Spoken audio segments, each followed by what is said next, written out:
इसे गुरुदेव बोलते हैं कि वो उसके जोर से, उसमें इतनी ताकत है जो तुमने तत्व निर्णय किया जनवाणी के पढ़ने से, उसमें इतनी ताकत है, उस निर्णय में भी हो गया हो सही तो क्या कि उसके जोर से कैन लब्धि में प्रवेश हो जाता है। और उसका जोर जो बढ़ता है ना, ज्यों ज्यों, उस बढ़ने की अवस्था का नाम है प्रायोग्य लब्धि। और जब वो उसमें कैन लब्धि में प्रवेश हो गया, उसका नाम है कैन लब्धि। और सम्यक दर्शन तो कैन लब्धि के अंतिम समय में भी नहीं होता, अंतिम समय भी बीत जाए तब होता है, उसके पहले सम्यक दर्शन तो हुआ नहीं।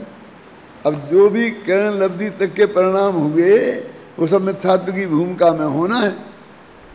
अब मिथ्या दृष्टि के राज में मिथ्यात्व के नाश का सारा पुरुषार्थ होना है। असंभव जैसा नहीं लगता ये कार्य। इसकी सहजता और सरलता तो ये है कि इसमें रंच मात्र पराधीनता नहीं है। कोई ऐसा साधन नहीं जुटाना है कि जो हमें पर में से लाना हो, कि जिसे हमें दूसरे के सहयोग की जरूरत पड़े। आप कह सकते हो कि देशनालब्धि में गुरु के शास्त्र का निमित्त तो बना, यदि कहना है तो मात्र निमित्त की दृष्टि से इतना ही है, बस खत्म। एक दूसरे के सहयोग की बात जो है वो मात्र इतनी है, बहुत समझना, बहुत मार्मिक बात है, और कहीं कुछ नहीं है। कहने नहीं थोड़ा घर के काम में, फिर पुण्य के उदय में, सिर दर्द में, तो सिर दर्द तो कोई ना कोई दवा देता है ना, तो थोड़ा ठीक हो ही जाता है, कुछ नहीं। यदि पर की तरफ कुछ देखने की बात है तो वो सिर्फ देशनालब्धि में है, और उसमें देवसास गुरु हैं। या तो सब देव की वाणी खिल रही हो, या जिनवाणी पढ़ने को मिल जाए, और या गुरु समझा दे, बस इतनी सी बात है। इसलिए ये देवसास गुरु खड़े हो गए। और कुछ भी मोक्ष मार्ग में परद्रव्य का रंच मात्र भी निमित्तता नहीं है, माने उपादान से रूप में तो कुछ है ही नहीं।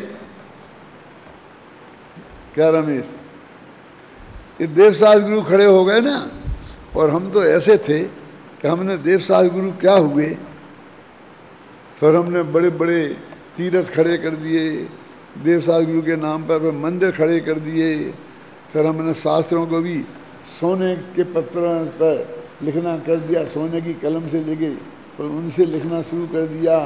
फिर हमने तो इतना बड़ा साम्राज्य खड़ा कर दिया।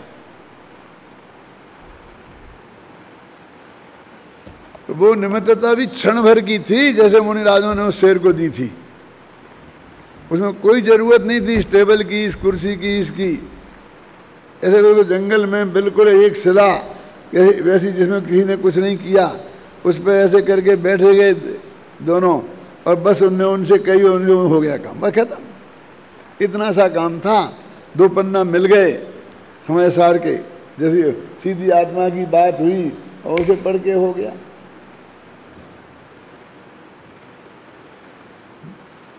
देव की बात मैं कहना नहीं चाहता हूँ, क्योंकि फिर वहाँ वो सबूषण खड़ा हो ही जाएगा, उसके लिए हम कुछ नहीं कर सकते। हाँ जी, तो इतनी निमित्तता है। यहाँ तो ये कह रहे हैं कि उसको तुम चाहे आत्मानुभूति कहो चाहे ज्ञानानुभूति कहो, क्योंकि वह ज्ञान आत्मा का लक्षण है। तो वो आत्मा को पकड़ने जाएगा तो ज्ञान लक्षण से ही पकड़ेगा ना। और पकड़ेगा कौन? ज्ञान, माने ज्ञान पर्याय।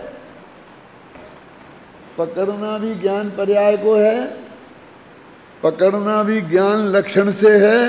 तो पहले ज्ञान लक्षण को पकड़ना पड़ेगा ना, और फिर ज्ञान लक्षण से आत्मा को पकड़ेंगे।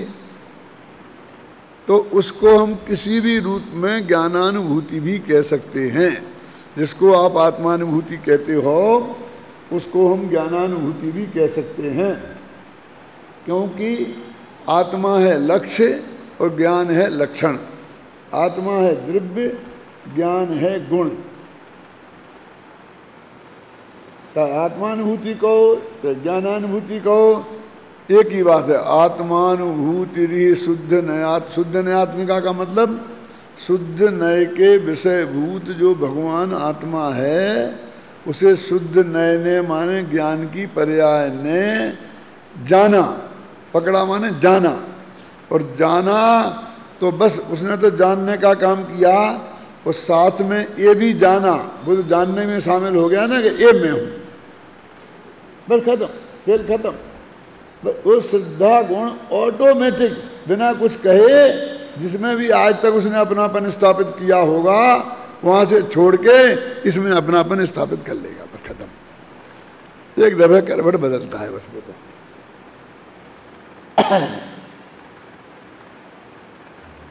बहुत आलसी गुण है ये श्रद्धा गुण। जैसे भैंस का नेचर होता है ना कि 3 डंडा मारोगे तो तुझे पता ही नहीं चलता कुछ हुआ है। रास्ते में खड़ी होगी और आप कितनी पों पों पों पों करो, बस चिल्लाती रहे, वो आराम से खड़ी रहेगी और रोंसती रहेगी।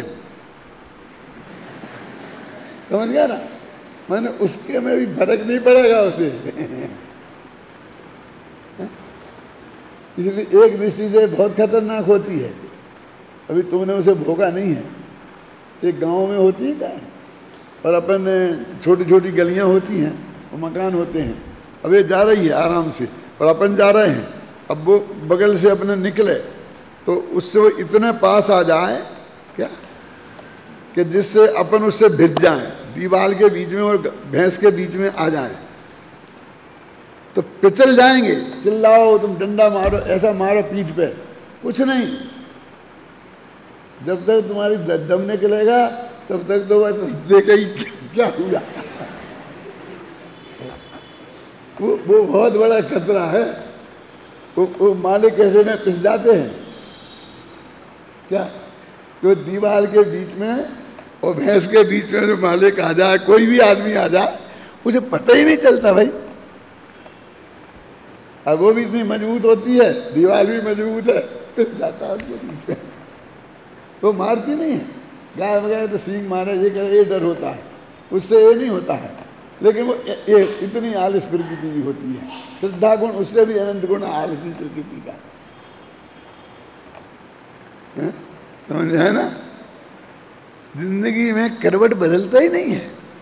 एक करवट सोया, कौन सी करवट? कि किसी ना किसी पर पदार्थ में, विशेषकर शरीर में। टोडरमल जी ने लिखी है, वो 78 पेज माने कि 76 माने, जो मानना हो माना, देख लेना। उसमें लिखा है, नीचे की 6 पंक्तियां हैं, बोल के सुनाऊं। उसमें लिखा है कि आत्म श्रद्धा गुण है, वो किसी में अपनापन स्थापित करे ही करे, तो उससे सबसे नजदीक स्पर्शन इंद्रिय है, शरीर है, वो उसके ज्ञान का ध्येय बना, तो उसमें ही अपनापन स्थापित कर लिया। ऐसा लिखा है।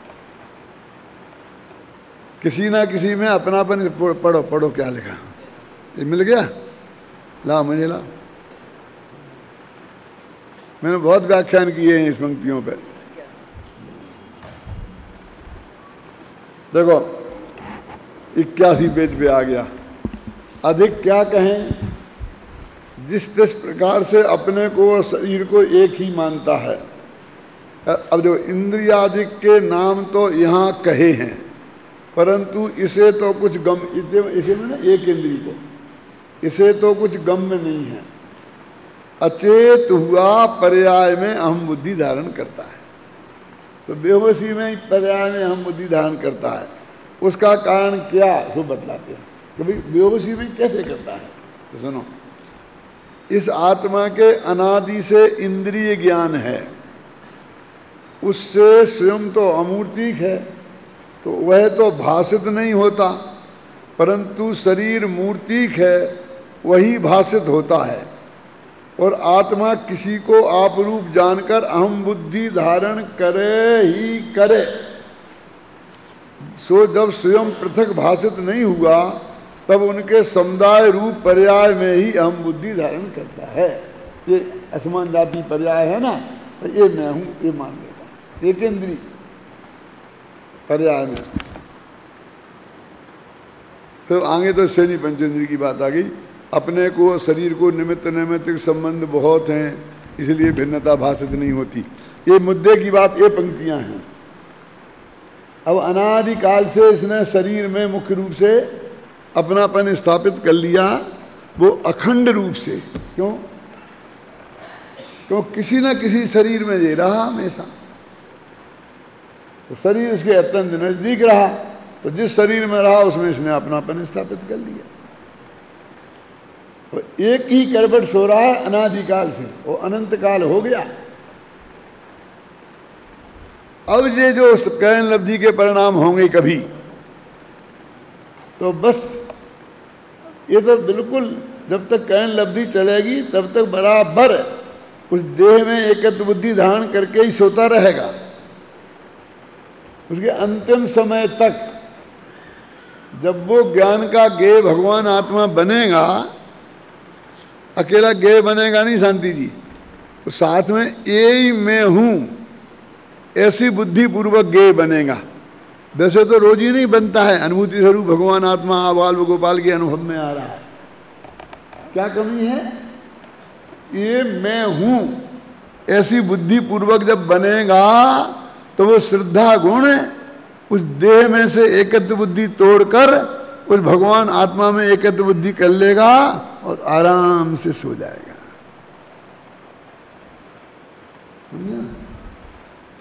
सम्मत दर्शन हो गया, कहलाएगा। वो किसमें श्रद्धा गुण में होगा वो।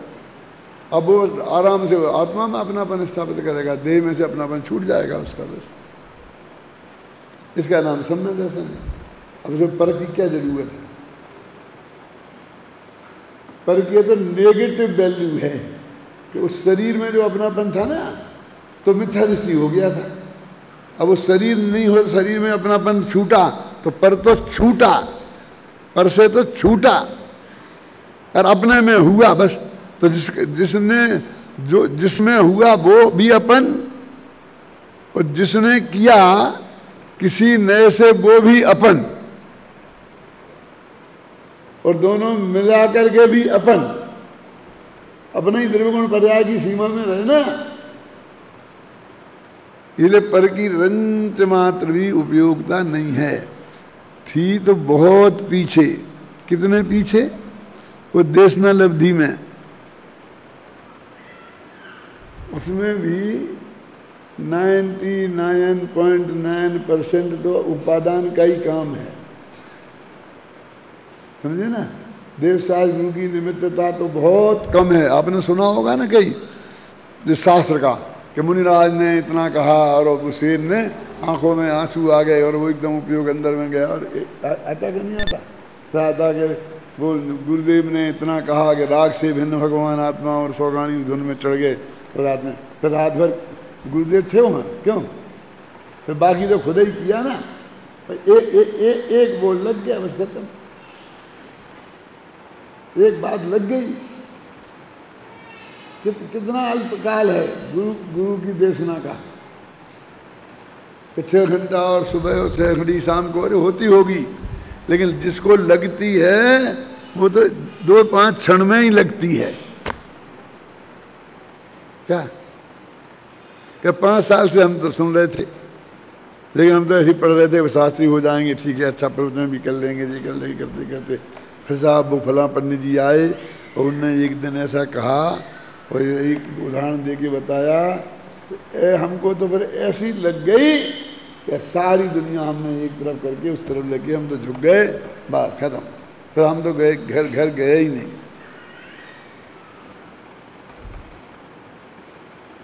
यहाँ तुमने पंडित चंद्रशेखर जी का नाम सुना है ना?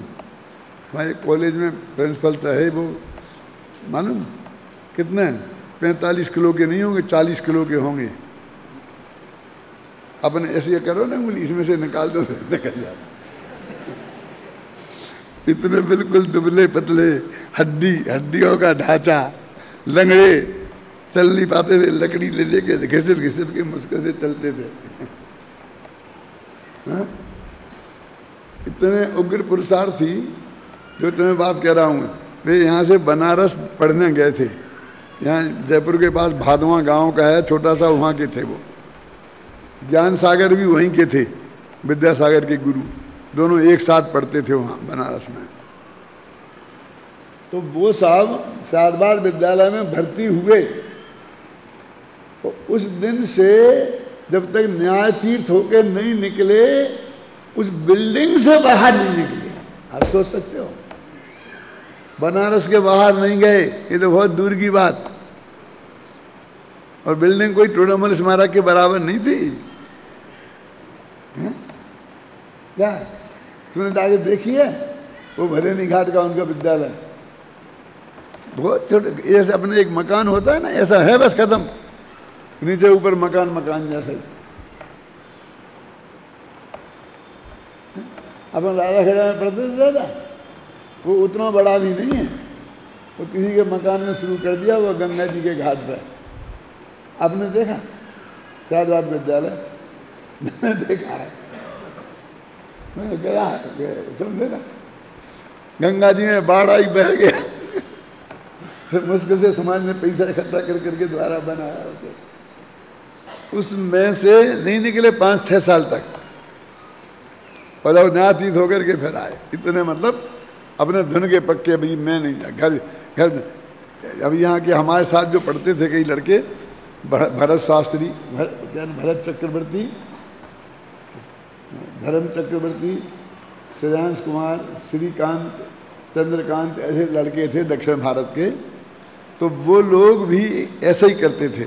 एक दफ़े आते थे ना, तो हमसे कहते थे, हम तो यहाँ आते हैं तो अपने घर वापस कोई ना कोई तीर्थ करके जाते हैं। तो हम वहाँ पढ़ते थे, तो हमने कहा कौन सा तीर्थ, सोनागिर, महावीर जी। जब हमें नहीं मालूम था न्याय तीर्थ, काव्य तीर्थ, व्याकरण तीर्थ, ऐसा कोई तीर्थ होता है, ये हमें मालूम नहीं था। हम आए थे पढ़ने के लिए, 10-11 वर्ष के होंगे, और वो बड़ी उम्र के थे। मतलब वो लोग शास्त्री न्याय तीर्थ में फाइनल में थे, और हम पहली साल भर्ती हुए थे। यहाँ कोई शास्त्री में फाइनल में है ना, और कोई उपाध्याय में पहले में आता है ना, ऐसा। तो हम लोगों से कहते थे, हम तो जब आते हैं कि तुम अब कब से नहीं गए अपने घर, कि जब से आए थे तब से नहीं गए, क्योंकि हमारी तो प्रतिज्ञा है कि कोई तीर्थ करके जाते हैं। तो मैंने कहा भाई तुम तो रास्ता में 3 तीर्थ मिलेंगे तुम्हें, जाओ कर लो। अरे ऐसा नहीं, काव्य तीर्थ, न्याय तीर्थ। तो हमारे सहपाठी भी ऐसे थे कि वो दक्षिण भारत से 3 दिन लगते थे जाने आने में, और टिकट के पैसा भी लगते थे, और उस वक्त किसी के पास टिकट के पैसा नहीं होते थे। टिकट के पैसा जुड़ाना बहुत बड़ी खीर थी, साधारण बात नहीं थी। ऐसा नहीं कि जो वहाँ पढ़ते थे उन्हीं की हालत थी, सारे देश में 99% की यही हालत थी। तुम्हें भरोसा ना हो मेरी बात पे, तो अपने बाप दादों का इतिहास पढ़ लेना। कोई के भी बाप दादे करोड़पति अरबपति होंगे, 100 में से 1 आध के,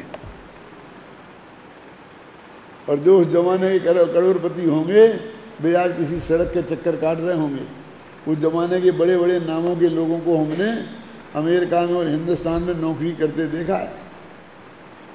किनके नाम सुनना है बोलो आपको? सर सैयद हुकुमचंद का नाम सुनना है? उनके परिवार के लोगों को हमने अमेरिका में नौकरी करते देखा है। क्यों? गजराज गंगवाल की फैमिली को देखना है, उस वक्त के सम्राट कहलाते थे, है ना। सबके हमने फैमिली वालों को वहाँ नौकरी करते देखा है।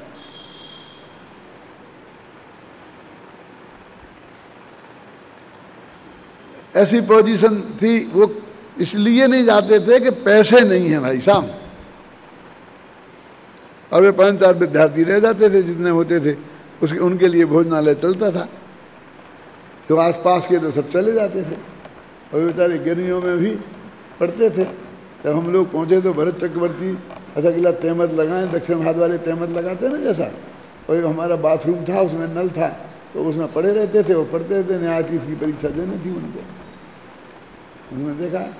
फिर वो हमारे भाई चक्रवर्ती फिर हमारे मित्र भी हो गए बाद में, वे तो सीनियर थे बहुत। फिर बाद में हमारा आत्म धर्म के जो हमने करने उसमें निकाला था ना तमिल में, उसके संपादक भी रहे। प्रधान संपादक हम थे मुख्य, और फिर असिस्टेंट वो थे, उसमें भी वो रहे। तो ये कहता हूं कि अकेला कुछ नहीं चाहिए, सिर्फ ज्ञान चाहिए। अब वो सबके पास है। इसमें ही आती गाथा कि जिस भांति प्रज्ञा छेनी से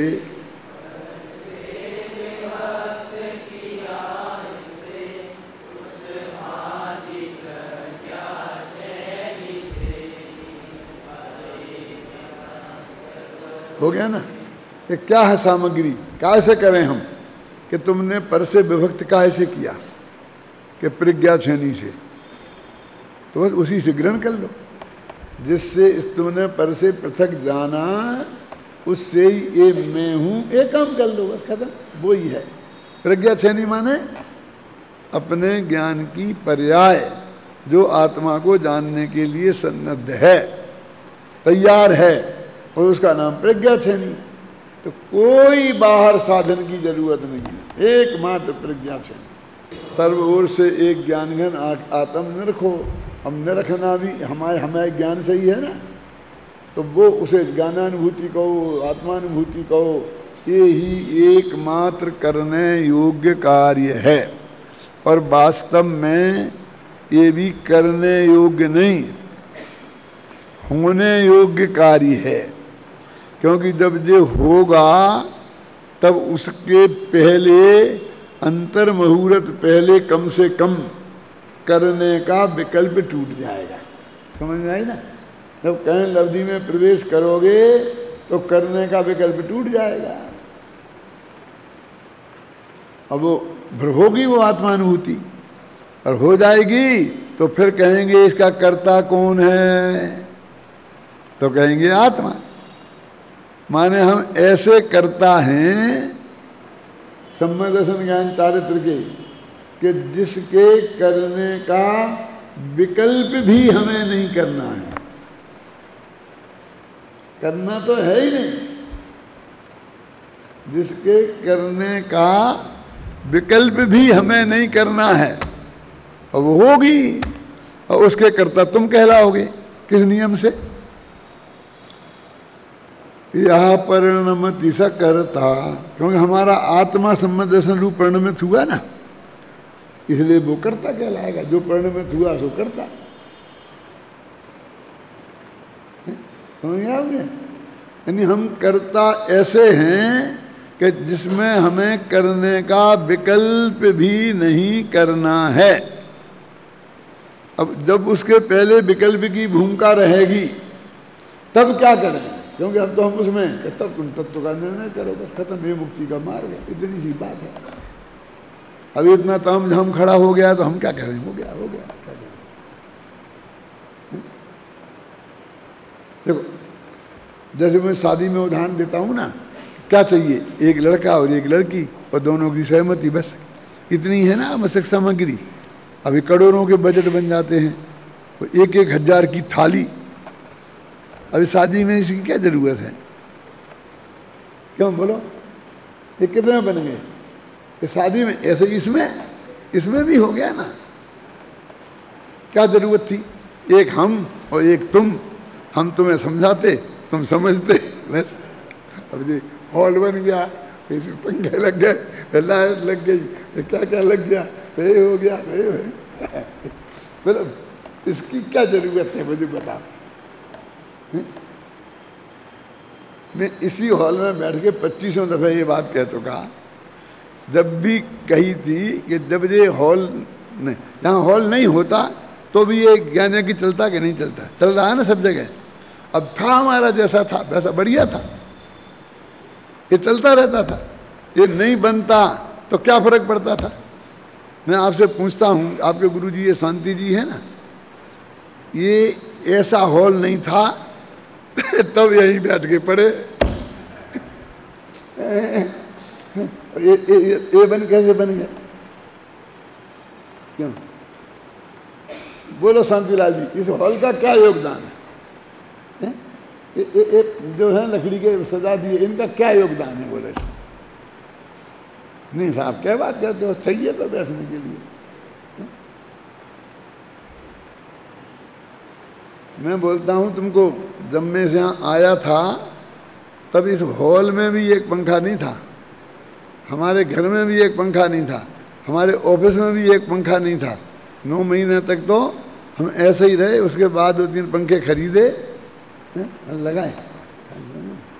हमें शाम को प्रवचन करते थे, क्यों तुम कुछ है कोई क्या होता हमारा जब का, तो बाहर वहाँ गर्मियों में ये जो बिल्कुल बाहर है ना, वहाँ रेत ही रेत थी, उस रेत में बिछा करके दरी और वहाँ वो लगा कर करते थे, क्योंकि नेचुरल हवा आएगी,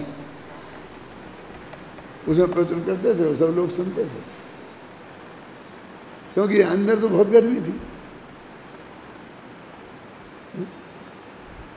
मैं कोई पुराने लोगों की निंदा करने के लिए ये बात नहीं कहता हूँ, मैं तो ये कह रहा हूँ कि इसकी जरूरत क्या है। कुंद ने जंगल में बैठ के क्या बिना स्याही बेना पहन के ताड़ के पत्रों पर, और वो क्या, वो सेही एक जानवर होता है ना, कौन से भगवान का चिन्ह है? किसी भगवान का है चिन्ह, तो उसके कांटे होते हैं, उन कांटों से ऐसे लिखते थे, मालूम इधर उंगलियों में बहुत दर्द भयंकर वो हो जाता था। कैसे लिखते थे मालूम? ये है ताड़पत्र, इसमें वो कलम, उससे एक एक छेद करते थे। क्या लिखना है तो ऐसा, इतने छेद, 50 छेद हो जाएं तो अकेला का लिखा जाए। अब ऐसे छेद कर दिए ताड़पत्र में, अब दिखेंगे तो है नहीं वो पढ़ने में छेद, तो उस पर कोई जंगली कोई वो लगाते थे ऐसे ऐसे करके, तो फिर वो काले काले हो गए अक्षर, उनमें वो कालापन भर जाता था ना, तो ये अक्षर दिखने लगते थे, तो सुखा लेते थे। कि क्यों, क्या जरूरत थी इनकी? इसलिए थी उन पर बरसात हो जाए तो कोई फर्क नहीं पड़ना, पत्ते हैं क्या उनका बिगड़ना है, और छेद करके लिखा है उसमें, उनका क्या बिगड़ना है? गर्मी में रखे रहें, सर्दी में रखे रहें, क्योंकि उनके घर तो थे नहीं, उनके ऐसे ऐसे हॉल तो थे नहीं। अभी हम चाहें तो 10-20 लाख रुपया इसमें और घुसेड़ सकते हैं, कि ऐसे लगा के, कि ये लगा के, कि कुछ लगा के।